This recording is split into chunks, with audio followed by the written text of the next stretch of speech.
साथ नहीं रहने से रिश्ते टूटा नहीं करते, वक्त की धुंध में लम्हे छूटा नहीं करते। लोग कहते हैं कि उसका सपना टूट गया, अरे टूटती तो नींद है, सपने नहीं टूटा करते। जी हाँ, नमस्कार दोस्तों, मैं दिनेश शर्मा आपके अपने यूट्यूब चैनल में एक बार फिर से आपका हार्दिक स्वागत करता हूँ। दोस्तों, जैसा कि आपको पता है कि हमने एक लूसेंट की सीरीज चला के रखी है और वो लूसेंट की सीरीज बड़े शानदार और बड़े बेहतरीन तरीके से चल रही है। अगर आज हमारे साथ आप नए जुड़े हैं स्टूडेंट, तो हमारे चैनल की इसी वीडियो के डिस्क्रिप्शन में आपको और वीडियोस का लिंक मिलेगा और प्लेलिस्ट का डायरेक्ट आपको लिंक मिल जाएगा, तो आप वहां पर उन वीडियोस को देख सकते हैं और वहां पर पहुंच सकते हैं।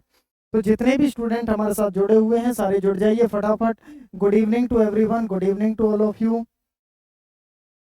सायकाल की सभी को राम राम, हाय हेलो, जय हिंद, जय भारत। सभी बच्चे जुड़ जाइए फटाफट।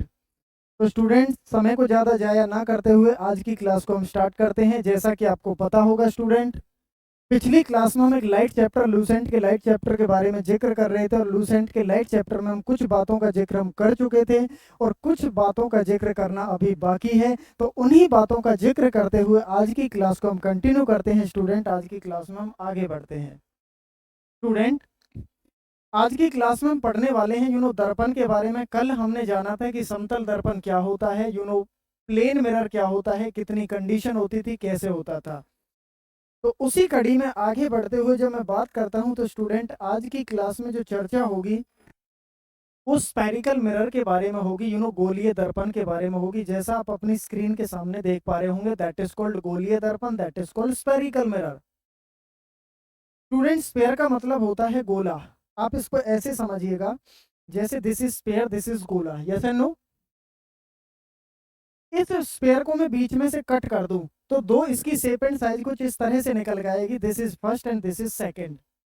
अब इसमें जो स्टूडेंट ये उठा वाला पार्ट होता है, दैट इज कॉल्ड उत्तल दर्पण, दैट इज कॉल्ड उत्तल दर्पण। और स्टूडेंट, इसमें जो अंदर धंसा वाला पार्ट होता है, दैट इज कॉल्ड अवतल दर्पण। जो अंदर से धंसा हुआ होता है दैट इज कॉल्ड अवतल दर्पण, और जो पीछे से उठा हुआ होता है दैट इज कॉल्ड उत्तल दर्पण, that is called convex mirror. तो मैं कह सकता हूं कि गोलीय दर्पण दो प्रकार के होते हैं, first is concave mirror and second is convex mirror, जिसको कहते हैं उत्तल दर्पण। स्टूडेंट, आपने एक चम्मच देखी होगी, चम्मच आप सभी के घर में देखी होगी, जितने भी स्टूडेंट इस वीडियोस को देख रहे हैं। तो चम्मच कुछ इसी तरह से होती है स्टूडेंट। चम्मच में जो गड्ढे वाला हिस्सा होता है, मैंने बताया कि जो गड्ढे वाला हिस्सा होता है वो कौन सा दर्पण होता है, अवतल दर्पण, कनकेव मिरर, ये अवतल दर्पण। और चम्मच में जो पीछे उठा हुआ वाला भाग होता है वो कौन सा होता है, उत्तल दर्पण, तो वो कौन सा होता है, उत्तल दर्पण, कन्वेक्स मिरर होता है। इस चैप्टर में एंटर करते ही, इस कंसेप्ट में एंटर करते ही पेपर में एग्जामिनर एक क्वेश्चन पूछता है स्टूडेंट कि कौन सा दर्पण किरणों को इकट्ठी करने का काम करता है और कौन सा दर्पण किरणों को फैलाने का काम करता है। किस मिरर को तो डाइवर्जिंग मिरर के नाम से जाना जाता है और किस मिरर को कन्वर्जिंग मिरर के नाम से। कन्वर्ज का मतलब होता है इकट्ठा करना और डाइवर्ज का मतलब होता है फैलाना। स्टूडेंट, आपकी चम्मच होती है, यस एंड नो। अब जो चम्मच होती है, जब चम्मच से आप सब्जी खाते हैं, इकट्ठी करके खाते हैं, तो इकट्ठी किधर से होती है सब्जी, गड्ढे वाले हिस्से से। तो जो गड्ढे वाला हिस्सा होता है दैट इज कॉल्ड अवतल दर्पण। तो सीधा सा आंसर पेपर में आएगा कि अवतल दर्पण किरणों को क्या करता है, कन्वर्ज करता है, किरणों को क्या करता है माय डियर, इकट्ठी करता है। और उत्तल दर्पण किरणों को क्या करता है जी, फैलाता है। क्या करता है स्टूडेंट, फैलाता है। बात समझ आ रही है तो स्टूडेंट कमेंट सेक्शन में कमेंट करके yes and no please respond me in comment section, फटाफट फास्ट।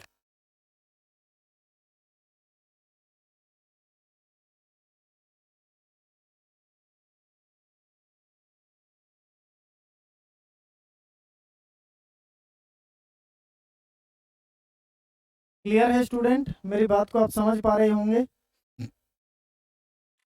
स्टूडेंट, जब मैं इसमें आगे बात करता हूँ लूसेंट के कंसेप्ट की, तो अवतल दर्पण के उपयोग, अवतल दर्पण के उपयोग कहाँ होते हैं।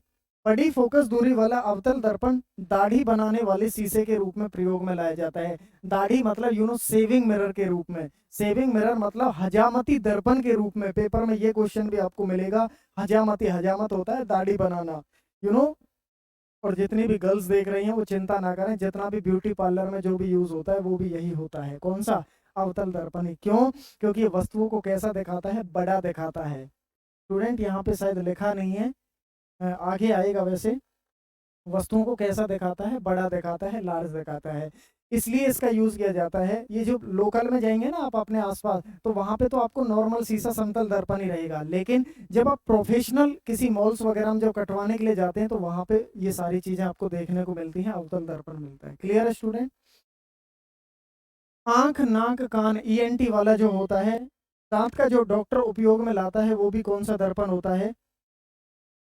अवतल दर्पण का ही प्रयोग होता है। क्यों? क्योंकि जो दंत चिकित्सक के रूप में, डेंटिस्ट के रूप में किस दर्पण का प्रयोग किया जाता है? अवतल दर्पण। क्यों?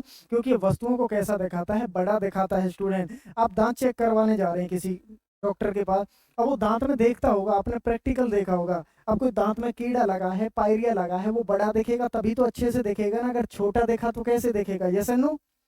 तो उसके लिए किसका प्रयोग किया जाता है? अवतल दर्पण का प्रयोग किया जाता है। गाड़ी की हेडलाइट्स में और सर्च लाइट में, गाड़ी की हेडलाइट क्या होती है स्टूडेंट? किसी भी बाइक की, किसी भी गाड़ी की जो सामने वाली लाइट होती है, उसमें कौन से दर्पण का प्रयोग होता है? अवतल दर्पण। क्यों? क्योंकि अवतल दर्पण किरणों को क्या करता है? इकट्ठी करता है। इसका एक प्रैक्टिकल समझिएगा स्टूडेंट। पता है इसका सीधा सा मतलब क्या होता है? हेडलाइट में वो नहीं है जो सामने जिसमें से लाइट निकलती है, वो तो एक नॉर्मल शीशा है जो आर पार हो जाती है, लेकिन हम बात कर रहे हैं दर्पण की। जहां लाइट फिट होती है गाड़ी में, सामने वाली जो फोकस लाइट होती है, हेडलाइट होती है, तो उसमें जहां पे लाइट फिट होती है तो उसमें ना एक कटोरी सी होगी, चिलकनी सी, उसके पीछे कटोरी सी लगी होती है, गड्ढे वाला पार्ट, गड्ढे से में, और वो जो गड्ढे वाला पार्ट होता है, जो चिलकना सा पार्ट होता है, वो दर्पण की तरह काम करता है। क्यों? कभी भी आपने प्रैक्टिकल देखा होगा सड़क पे, जब आप बाइक चलाते होंगे, गाड़ी चलाते होंगे, तो जो सामने वाली लाइट होती है ना, वो एक जगह फोकस मारती है, वो बिखरती नहीं है। क्यों? क्योंकि पीछे जो कटोरी लगी है वो किरणों को क्या कर देती है? इकट्ठी कर देती है। लेकिन जितनी भी स्ट्रीट लाइट देखे होंगे, अपने स्ट्रीट लैंप देखे होंगे, वो किरणों को बिखेरते हैं। क्यों? क्योंकि स्ट्रीट लैंप में लगा होता है उत्तल दर्पण, और गाड़ी की हेडलाइट्स में लगा होता है अवतल दर्पण। उत्तल दर्पण किरणों को बिखेरता है और अवतल दर्पण किरणों को इकट्ठी करता है। बात समझ आ रही है तो स्टूडेंट बोलो यस एंड नो फटाफट। समझ पा रहे होंगे स्टूडेंट आप मेरी बात को?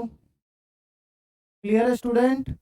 जब हम इसमें आगे बढ़ते हैं तो यहाँ पे जिक्र होता है स्टूडेंट, जब हम इसमें आगे चलते हैं तो अवतल दर्पण में बने प्रतिबिंब की स्थिति और प्रकृति वस्तु की स्थिति। अच्छा देखो भाई, समझो स्टूडेंट, यहाँ पे को हम थोड़ा सा छोटा कर देते हैं और आप थोड़ा यहाँ पे ध्यान देंगे स्टूडेंट। सबसे पहले अवतल दर्पण की मैं बात करता हूँ, कनकेव मिरर की मैं बात करता हूँ, अवतल दर्पण की मैं बात करता हूँ। अवतल दर्पण में बना प्रतिबिंब हमेशा उल्टा बनता है और वास्तविक बनता है। ये पिछली क्लास में मैं आपको बता चुका हूँ स्टूडेंट। रियल के साथ हमेशा आपने एक शब्द जोड़ना है, दैट इज कॉल्ड इन्वर्टेड, और सीधे के साथ एक शब्द जोड़ना है, आभासी। सीधा और आभासी, जिसको कहते हैं virtual and erect. Virtual and erect, real and inverted, virtual and erect. लेकिन कनकेव मिरर में हमेशा जो प्रतिबिंब बनता है वो हमेशा कैसा बनता है? उल्टा बनता है और वास्तविक बनता है। कैसा बनता है स्टूडेंट? उल्टा और वास्तविक। हमेशा अवतल दर्पण में कैसा बनेगा? उल्टा और वास्तविक। और वस्तु से बनता है बड़ा। कैसा बनता है? वस्तु से बनता है बड़ा। ये तो एक नॉर्मल बात हो गई, पेपर में डायरेक्ट क्वेश्चन पूछेगा कि अवतल दर्पण में बना प्रतिबिंब कैसा होता है? उल्टा बनता है, वास्तविक बनता है और वस्तु से बड़ा बनता है। लेकिन स्टूडेंट आपने 9वीं 10वीं क्लास में जाना होगा कि अवतल दर्पण में बने अलग अलग प्रतिबिंब। वस्तु अगर यहाँ रखी हो तो प्रतिबिंब कैसा बनेगा, अगर बॉडी यहाँ पे रखी हो तो प्रतिबिंब बनेगा। कहाँ बनेगा, कैसा बनेगा? बड़ा बनेगा, छोटा बनेगा, बीच का बने, बराबर बनेगा। तो हर एक कंडीशन में अलग अलग कंडीशन निकल के आती हैं।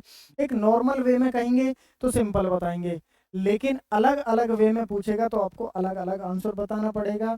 और any other state exam and central exam, यहाँ से कोई भी, चाहे आप एग्जाम की तैयारी कर रहे हो, यहाँ से पेपर में क्वेश्चन आता ही आता है। That's a very very most important. Student अगर आपने अवतल दर्पण को समझ लिया तो बेफिक्र हो जाइए आगे आने वाले उत्तल दर्पण के लिए, अवतल लेंस के लिए और उत्तल लेंस के लिए। केवल एक अवतल दर्पण समझ लेना, इसी से सारे कंसेप्ट क्लियर होता चला जाएगा, केवल आपने ये समझना है।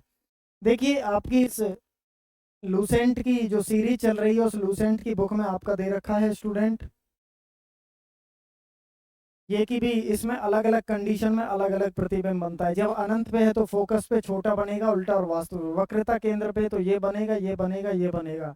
लेकिन आज मैं आपको एक ऐसा तरीका बताने वाला हूँ, शायद आज से पहले आपने नहीं पढ़ा होगा, नहीं उसको जाना होगा।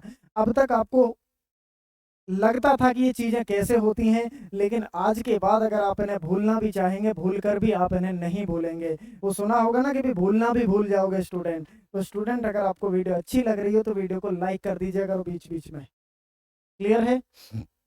देखो स्टूडेंट, अवतल दर्पण में बने प्रतिबिंब, अवतल दर्पण में प्रतिबिंब कैसे कैसे बनते हैं ध्यान देना। 6 की 6 कंडीशन के बारे में बात करूंगा। अगले 5 मिनट कमेंट सेक्शन में कमेंट करना छोड़ दो, सारी चीजों को इधर उधर ध्यान लगाना छोड़ दो, केवल फोकस ऑन स्क्रीन। स्टूडेंट ये होता है हमारा अवतल दर्पण। कौन सा दर्पण है? This is concave mirror. कौन सा मिरर है? कनकेव मिरर, अवतल दर्पण। क्यों? क्योंकि बीच में से अंदर धंसा हुआ और बाहर से जो पॉलिश्ड होता है, दैट इज कॉल्ड अवतल दर्पण। अवतल दर्पण के सामने, अवतल दर्पण के सामने इधर होगा कि इधर होगा? सर इधर ही होगा, क्योंकि पीछे से तो क्या है, पॉलिश्ड है। तो अवतल दर्पण के सामने स्टूडेंट इसमें कुछ पॉइंट होते हैं यहाँ पे। कौन कौन से पॉइंट? सबसे पहला होता है दिस बिंदु, that is called P. This point F, and this is C, and this is infinity. Student इन तीनों पॉइंटों का मतलब क्या है? सबसे पहला होता है पी, पी को कहते हैं पोल, और पोल को हिंदी में कहते हैं ध्रुव। अगला होता है एफ, और एफ को कहते हैं माय डियर फोकस। इंग्लिश में भी फोकस, हिंदी में भी फोकस।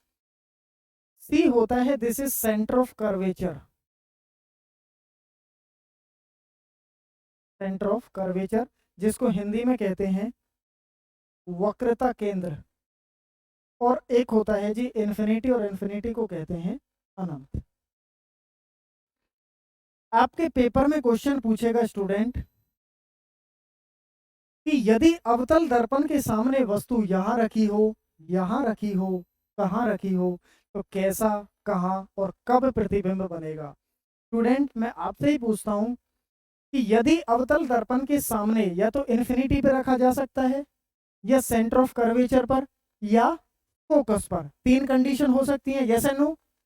देन उसके अलावा ऐसा भी तो हो सकता है कि इन इसके बीच में और इसके बीच में कहीं भी बॉडी को रख दें, इसके बीच में और इसके बीच में कहीं भी रख दें, और इसके बीच में और इसके बीच में कहीं भी रख दें। मतलब किसी भी अवतल दर्पण के सामने मात्र केवल 6 जगह पर किसी भी बॉडी को रखा जा सकता है, किसी भी वस्तु को रखा जा सकता है। और वो 6 जगह कौन कौन सी होती हैं स्टूडेंट? सबसे पहली होती है इन्फिनिटी, दूसरा होता है इन्फिनिटी और सेंटर ऑफ कर्वेचर के बीच में। मुझे लग रहा है ये मार्कर सही नहीं चल रहा है, इस पे दूसरा ले लेते हैं, ये भी नहीं चल रहा। देखिए भाई, ये पहली वस्तु रखी है, ये दूसरी रखी है, ये तीसरी है, ये चौथी है, ये पांचवी है, और ये छठी है। 6 जगह पर वस्तुओं को रखा जा सकता है। Yes and no? This is first, and this is second, and this is third, and this is fourth, and this is fifth, and this is sixth। 6 जगह वस्तु को रखा जा सकता है। ये तो हो गई स्टूडेंट वस्तु। मैं आपको एक ट्रिक के माध्यम से बताता हूँ, ये 6 की 6 कंडीशन कोई याद करने की जरूरत नहीं है। अगले 5 मिनट इसमें ध्यान लगा लो, सारी चीजें कंसेप्ट क्लियर हो जाएगा, ये सारा अपने आप बता देंगे आप। ये रखी है ऊपर वस्तु, और नीचे बनेगा प्रतिबिंब। प्रतिबिंब कहाँ बनेगा? हमेशा नीचे। अब नीचे बन रहा है तो सीधी सी बात है कि भैया आपने आंख बंद करके एक ही चीज बोलनी है कि अवतल दर्पण में बना प्रतिबिंब हमेशा कैसा बनता है, उल्टा बनता है। और उल्टे के साथ मैंने बताई थी एक शब्द जोड़ना है, वास्तविक। क्या जोड़ना है, वास्तविक और उल्टा। इंग्लिश में कहते हैं रियल एंड इनवर्टेड। देखो भाई, 1 2 3 4 5 6 वस्तु लिख दी। अब थोड़ी सी रीजनिंग लगाते हैं। 1 2 3 4 5 मैं नीचे से लिखना शुरू करता हूं। यहाँ पे 1, 4 के नीचे 2, 3 के नीचे 3, 2 के नीचे 4 और 1 के नीचे 5। 1 2 3 4 एंड 5 एंड 1 2 3 4 एंड 5। ये तो है वस्तु ऊपर वाली और नीचे वाले हैं प्रतिबिंब। इसका सीधा सा मतलब क्या है स्टूडेंट, समझिएगा। यदि वस्तु इन्फिनिटी पर रखी हो, 1 नंबर है, तो 1 नंबर ढूंढो प्रतिबिंब में कहाँ है, फोकस पर। मतलब यदि वस्तु इन्फिनिटी पर रखी हो तो प्रतिबिंब कहाँ बनेगा, फोकस पर बनेगा। वस्तु से छोटा बनेगा। कैसा बनेगा, छोटा है। उल्टा बनेगा और उल्टे के साथ एक शब्द जोड़ देंगे, वास्तविक बनेगा। रियल एंड इन्वर्टेड बनेगा।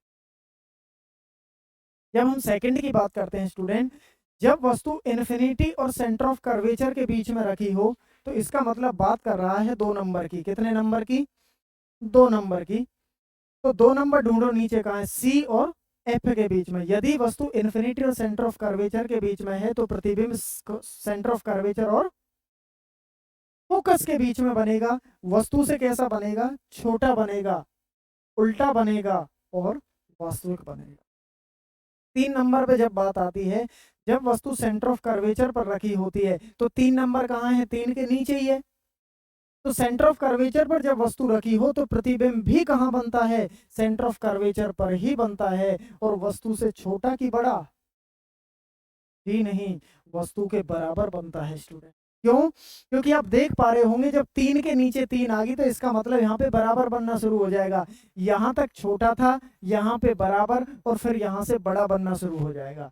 जब वस्तु सी और एफ के बीच में रखी हो तो 4 नंबर इन्फिनिटी और सी के बीच में बनेगा। और कैसा बनेगा, वस्तु से बड़ा, उल्टा बनेगा, वास्तविक बनेगा। जब वस्तु फोकस पे हो तो इन्फिनिटी पे बनेगा, वास्तविक बनेगा, उल्टा बनेगा और वस्तु से बड़ा बनेगा। क्या आप मेरी बात समझ पा रहे होंगे स्टूडेंट? फटाफट रिस्पॉन्ड भी इन कमेंट सेक्शन, जल्दी फटाफट।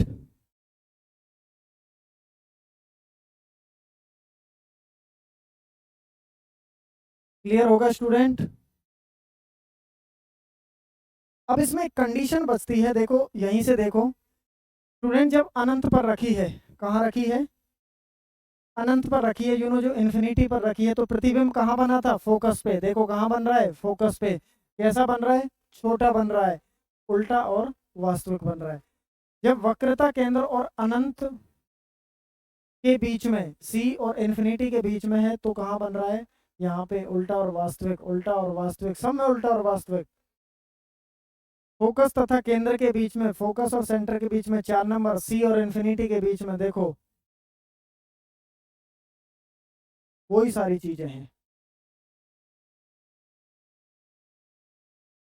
अरे कैसे, मिट जा। क्लियर है स्टूडेंट?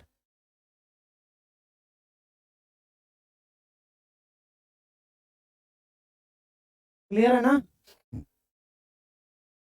जब हम इसमें आगे बढ़ते हैं तो एक कंडीशन बचती है, और एक कंडीशन कौन सी है, छठी कंडीशन। 5 के बारे में क्लियर होगा। जब वस्तु P और F के बीच में रखी हो, तो 6 नंबर को मैं लिखता हूं इसके पीछे। कहाँ लिखता हूं, इसके पीछे, दर्पण के पीछे। स्टूडेंट क्या कोई दर्पण के पीछे कुछ चीज हो सकती है, कभी कोई इमेज दर्पण के पीछे बन सकती है? हमेशा कहाँ बनेगी, दर्पण के आगे ही तो बनेगी। क्या कभी कोई इमेज दर्पण के पीछे हो सकती है? नहीं हो सकती। ये केवल दिमाग से एक आभास किया जाता है कि ऐसा होता होगा। और जहां पे आभास शब्द आ जाए, आभासी शब्द आ जाए, और आपको मैं बता चुका हूं कि आभासी शब्द के साथ क्या जोड़ना है, सीधा और आभासी, virtual and erect, virtual and erect. Clear है? तो जब एफ और पी के बीच में वस्तु रखी हो तो दर्पण के पीछे बनता है, वस्तु से बड़ा बनता है, सीधा बनता है और आभासी बनता है, जैसा यहाँ पे आप देख पा रहे होंगे। फोकस और ध्रुव के बीच में तो दर्पण के पीछे बड़ा बनता है, सीधा बनता है और आभासी बनता है। ये 6 की 6 कंडीशन याद कर लेना स्टूडेंट, पेपर में इनमें से एग्जाम में क्वेश्चन पूछ लिए जाते हैं। तो स्टूडेंट, आज की क्लास में हमने अवतल दर्पण के बारे में जाना कि किसमें प्रतिबिंब कहाँ बनता है, कैसा बनता है, कब बनता है, कितनी कंडीशन होती है, कब छोटा है कब बड़ा है, इसके यूज कहाँ होते हैं, कैसे होते हैं, कौन कन्वर्जिंग मिरर है, कौन डाइवर्जिंग मिरर है। तो इससे अगले आने वाले एपिसोड में हम उत्तल दर्पण के बारे में इसी तरह से इसी अंदाज में फिर जानेंगे स्टूडेंट, ट्रिक के माध्यम से हम जानेंगे। तो स्टूडेंट, आज आप हमारे साथ जुड़े तो इसके लिए मैं आपका बहुत बहुत धन्यवाद करता हूं स्टूडेंट। और अगर आपको वीडियो अच्छी लगी हो तो वीडियो को लाइक भी कर दीजिएगा स्टूडेंट। अगर जो बच्चा आज हमारे साथ नया जुड़ा हो, अगर आपने चैनल को अभी तक सब्सक्राइब नहीं किया है तो हमारे चैनल को सब्सक्राइब भी कर लीजिएगा स्टूडेंट। क्यों? क्योंकि आपके लाइक से, आपके शेयर से, आपकी कमेंट से हमें मोटिवेशन मिलता है, हमारे अंदर दोगुना उत्साह काम करने की आपसे प्रेरणा मिलती है स्टूडेंट। तो इसी वाणी के अपनी इन्हीं बातों के साथ मैं अपनी वाणी को विराम देता हूं। आप सभी का हमसे जुड़ने के लिए एक बार पुनः प्रेम पूर्वक बहुत बहुत आभार, बहुत बहुत धन्यवाद। Okay, thank you, love you all student. Okay, bye bye student.